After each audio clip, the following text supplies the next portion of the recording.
ਇਹ ਭਾਈ ਡੈਕੋਰੇਸ਼ਨ ਕਰਨ ਲੱਗੇ। ਆਇਓ ਆਇਓ ਗੱਡੀਆਂ ਨੇ ਆ ਕਲੱਚ ਦੀਆਂ ਮੁੱਠਾਂ ਤੇ ਉਧਰ ਉਧਰ ਲਵਾ ਲਓ। ਰੇਸ ਯਾਰ ਬੜੀ ਸਹੀ ਰਹਿੰਦੀ ਜੇ।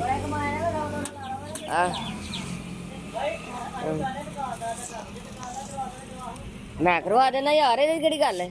ਆ ਜਾਓ ਇਹਦੇ ਚ ਨਾ ਦੱਸੋ। ਮੈਂ ਨਸਿਆ ਕਿਸੇ ਗੱਲ ਤੇ ਦੱਸੋ। ਤੁਸੀਂ ਇੱਕ ਵਾਰੀ ਦੱਸੋ। ਮੈਂ ਪੂਰੇ ਸਾਰੇ ਤੁਹਾਡੇ ਦੋਹਾਂ ਡਾਲਿਆ ਨਾ। ਨਹੀਂ ਭਾਈ ਤੁਹਾਡਾ ਹੁਨਰ ਹੈ ਮਾਸ਼ਾਅੱਲਾ। ਮੁੱਠਾ ਰੱਖੇਗਾ ਨਾ ਆ ਮੁੱਠਾ ਆਹੋ ਇਹ ਵਿੱਚ। ਅੱਛਾ ਟਿਊਬ ਹੁਣ ਚੜੀ ਗਈ ਜਾਂ ਪਹਿਲੇ ਚੜੀ ਸੀ? ਹੁਣ ਚੜੀ। ਅੱਛਾ ਅੱਛਾ ਠੀਕ ਹੈ। ਭਾਈ ਕਿੰਨੀ ਦੇਰ ਤੋਂ ਕੰਮ ਕਰਦੇ ਹੋ? ਭਾਈ ਜੀ ਸਾਨੂੰ ਤਕਰੀਬਨ 10-12 ਸਾਲ। 10-12 ਸਾਲ ਮਾਸ਼ਾਅੱਲਾ।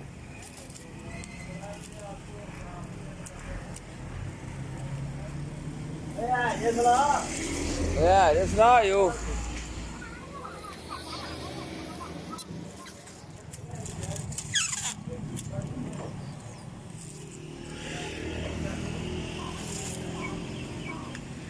साढ़े मुकम्मल हो गई डेकोरेशन। अच्छा जी उत्तर आ गई। ठीक हो गया। हाँ कितना सोहना हो गया भाजी। देखो हाँ जरा तो दो झुमने जरा प्यार भरे दस्या जरा भाई यार दी मेहनत आस्ते। हाँ जी आ सबको सब दसो जरा भाई। भाई ने मेहनत की है जरा। हाँ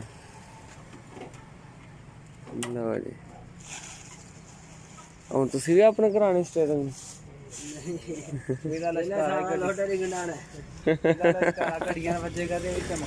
हाँ अच्छा तो लैमिनेशन हो जाएगी ताकि उखड़े ना। है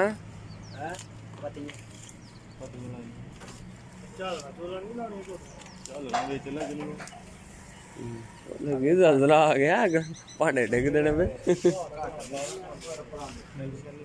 हाँ वाह जी वाह झांझर लग गई हैं। पूरा जनाब VIP BMW का स्टीयरिंग बना खड़िया है।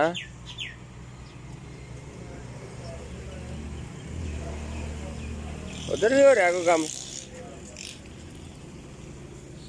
अच्छा कुप्पियां ते